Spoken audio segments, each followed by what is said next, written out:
नमस्कार, मैं हूँ एस्ट्रो वास्तु एक्सपर्ट सावी सिंह और मई के राशिफल के साथ आज हम फिर से हाजिर हैं। आज हम बात करने वाले हैं मकर राशि की, यानी कि कैप्रिकॉर्न्स की। तो मकर राशि के लिए मई का महीना क्या कुछ खास लेकर आ रहा है, क्या कुछ बड़े बदलाव लेकर आ रहा है, आज की वीडियो में हम उसी की बात करने वाले हैं। मई का जो महीना है उसमें 3 महत्वपूर्ण प्लैनेट्स जो हैं वो ट्रांजिट कर रहे हैं, यानी कि देवगुरु बृहस्पति जो कि 14 मई को वृषभ राशि से मिथुन राशि में गोचर करेंगे और ये अतिचारी मूवमेंट में गोचर करेंगे। इसी के साथ में राहु और केतु के ट्रांजिट भी हो रहे हैं और राहु और केतु जो ग्रह माने गए हैं ये छाया ग्रह यानी कि शैडो प्लैनेट्स कंसिडर किए जाते हैं एज पर एस्ट्रोलॉजी। वो प्लैनेट जिनका कोई भौतिक अस्तित्व नहीं है, जिन्हें आप नेकेड आई से देख नहीं सकते हैं, लेकिन इसके बावजूद भी इसका इम्पैक्ट आपके जीवन में बहुत ज़्यादा महत्वपूर्ण तरीके से देखने को मिलता है। राहु केतु ये जो 2 ग्रह माने गए हैं ये आपके जीवन में आपकी आध्यात्मिक ऊर्जा को बढ़ाते हैं, आपकी इंट्यूशन पावर को बढ़ाते हैं। आपके लिए टेक्नोलॉजी के क्षेत्र में या आज की आधुनिक क्षेत्र में जितनी भी चेंजेस, जितनी भी फास्ट मूवमेंट्स और जितनी भी डेवलपमेंट्स होती हैं, उन सभी के कारक ग्रह जो माने गए हैं वो राहु माने गए हैं। तो आज के जीवन में, आज के समय में, in this day and time and era, जो महत्वपूर्ण ग्रह सबसे ज़्यादा आपके जीवन को प्रभावित करते हैं वो यही भौतिक अस्तित्व के ग्रह राहु केतु माने गए हैं और इन्हीं का ट्रांजिट पूरे 18 महीने के लिए फिर से होने वाला है। और राहु ट्रांजिट करने वाले हैं मीन राशि यानी कि पाइसियन से कुंभ राशि में यानी कि एक्वेरियस में, क्योंकि ये हमेशा रेट्रो मूवमेंट में रहते हैं और उसी से डायरेक्टली 180 डिग्री ऑपोजिट केतु की प्लेसमेंट जो है वो भी होने वाली है और केतु ट्रांजिट करने वाले हैं कन्या यानी कि वर्गो राशि से लियो यानी कि सिंह राशि में। अब ये सभी महत्वपूर्ण ग्रहों का ट्रांजिट जो है वो आपकी कुंडली और आपकी राशि के स्पेसिफिकली किस भाव की एनर्जीज को एक्टिवेट करता है और उन एनर्जीज की एक्टिवेशन से आपको किस तरीके के लाभ या किस तरीके के नुकसान हो सकते हैं, आज की वीडियो में हम उसी की बात करने वाले हैं। और अगर कोई परेशानियां इस गोचर के दौरान आपको आ रही हैं या इस ट्रांजिट से प्रभावित होने की वजह से आपको अपने जीवन में देखने को मिल रही हैं, तो उनसे ओवरकम करने के लिए आपकी राशि के लिए स्पेसिफिक कौन सा ऐसा खास उपाय है जो आपको ज़रूर करना चाहिए। सबसे पहले गोचर को समझ लेते हैं कि मई के महीने में कौन सा प्लैनेट कहाँ गोचर कर रहा है और ये ट्रांजिट जो है वो आपके जीवन को किस तरीके से इम्पैक्ट करने वाला है। सबसे पहले बात करते हैं सूर्य ग्रह की, जो आपके लिए आपकी ऊर्जा, आपकी अंदरूनिक और साथ के साथ आपकी बाहरी दोनों ही ऊर्जा का कारक माना गया है। ये आपकी आत्मा, आपके सोल का कारक माना गया है और कुंडली के प्रथम भाव यानी कि लग्न का कारक ग्रह माना गया है, जो कि डायरेक्टली आपकी फिजिकल हेल्थ, आपकी मेंटल बैलेंस, हर तरीके से आपकी जो पर्सनल और आपकी जो प्रोफेशनल लाइफ में एक सोच है उसको दर्शाता है। तो सूर्य जो इस समय के दौरान गोचर कर रहे हैं वो इस समय के दौरान मेष राशि में अपनी उच्च स्थिति में है और 14 मई तक यहीं पे रहने वाले हैं और उसके बाद वो ट्रांजिट कर जाएंगे वृषभ राशि में यानी कि काल पुरुष की कुंडली के 2nd हाउस की राशि में। लेकिन आपकी राशि के अनुसार ये गोचर जो है वो आपकी कुंडली के 4th यानी कि आपके सुख के भाव को और 5th यानी कि आपके प्लानिंग के भाव को, आपके संबंधों, आपके रिलेशनशिप्स के भाव को प्रभावित करने वाला है। इसी के बाद देवगुरु बृहस्पति की अगर हम बात करते हैं, क्योंकि उनका गोचर 14 मई को होने वाला है, तो ये गोचर जो है कुंडली का ये 2nd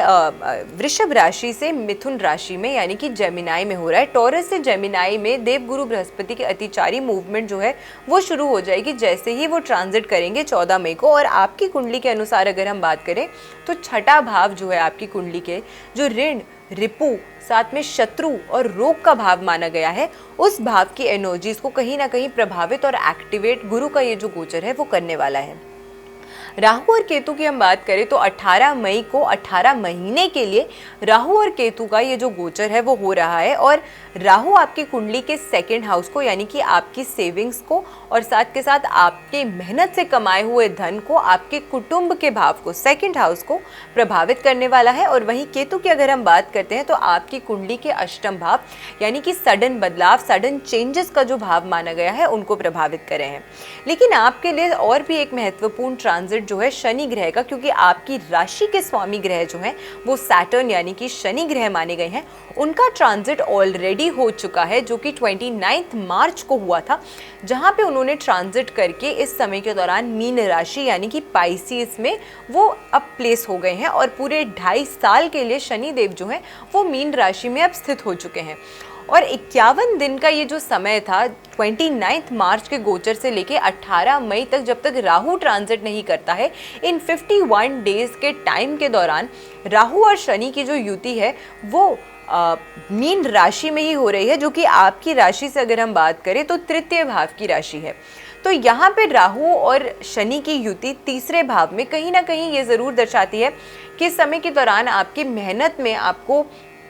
कहीं ना कहीं उतना फल जो है वो आपको नहीं मिला होगा, जितना आपने प्रयास किया, जितना आपने मेहनत की, उस हिसाब से जो रिजल्ट है आपको वो नहीं देखने को मिला होगा। नेबर्स के साथ आपके, स्पेसिफिकली आपके जिन लोगों के साथ आप काम करते हैं, आपके जो कोलीग्स हैं, जो सहकर्मी हैं, उनके साथ में, या फिर आपके जो भाई बहन हैं उनके साथ जो रिश्ते हैं, उसमें थोड़ी सी तनाव की परिस्थितियां जो हैं वो भी इस गोचर के दौरान कहीं ना कहीं आपको इस एनर्जी एक्टिवेशन से ट्रिगर होती हुई ज़रूर नजर आई होंगी। अब ऐसे में ये सभी प्लैनेट्स का जो गोचर है, और क्योंकि महत्वपूर्ण गोचर मई महीने में भी हो रहे हैं, तो मई का जो महीना रहने वाला है आपकी राशि मकर राशि के लिए स्पेसिफिकली वो कुछ मिला जुला रिजल्ट जो है वो लेकर आ सकता है। आपको इस समय के दौरान अपने स्वास्थ्य पे, स्पेसिफिकली हेल्थ के लिए आपको कुछ खास ख्याल जो है वो ज़रूर रखना पड़ेगा। हेल्थ इश्यूज़ में इस महीने के दौरान अधिक पैसा जो है वो आपका खर्च हो सकता है।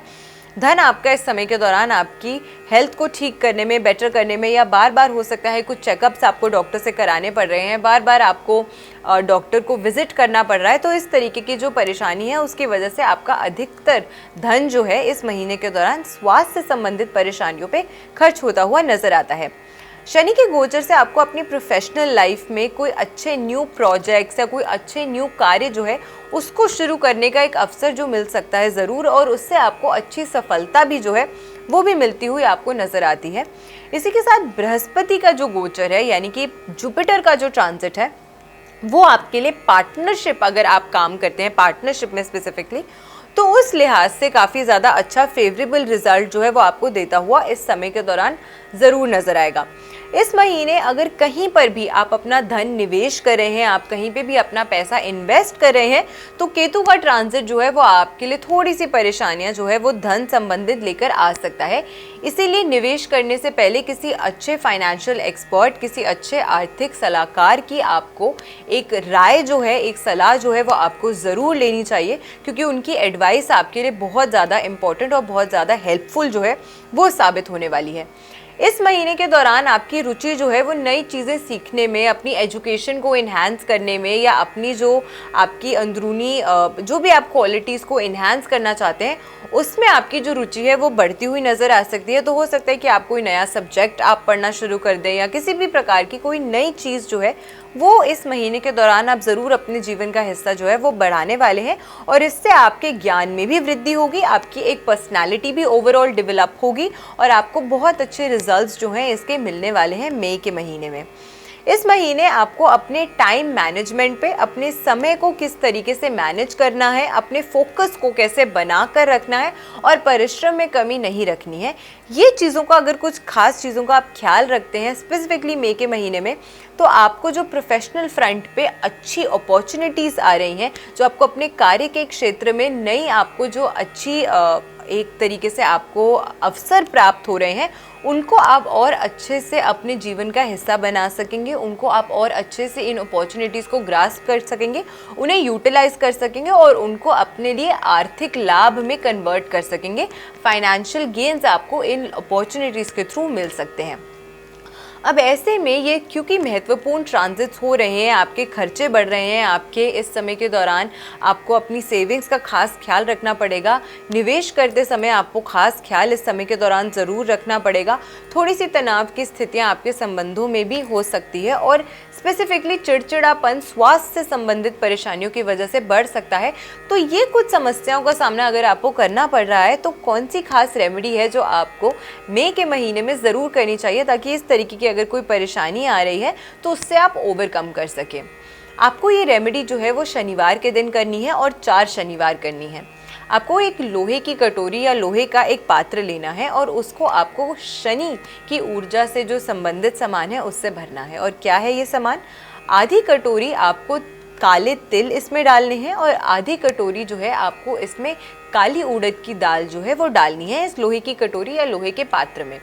उसके बाद आपको इसके ऊपर से कुछ सरसों के तेल की बूंदें जो हैं वो आपको इसमें ज़रूर डालनी है। और शनिवार के दिन आपको कटोरी के ही समेत ये सारा सामान जो है ये आपको शनि मंदिर में संध्या के समय यानी कि सनसेट के टाइम पर आपको ये जो है वो दान करना चाहिए। इस रेमेडी को आपको 4 शनिवार करना है और नियमित रूप से आपको इसको करना चाहिए। अगर आप किसी कारण से नहीं कर पा रहे हैं तो आपकी फैमिली का कोई भी मेंबर जो है वो भी इस रेमेडी को कर सकता है।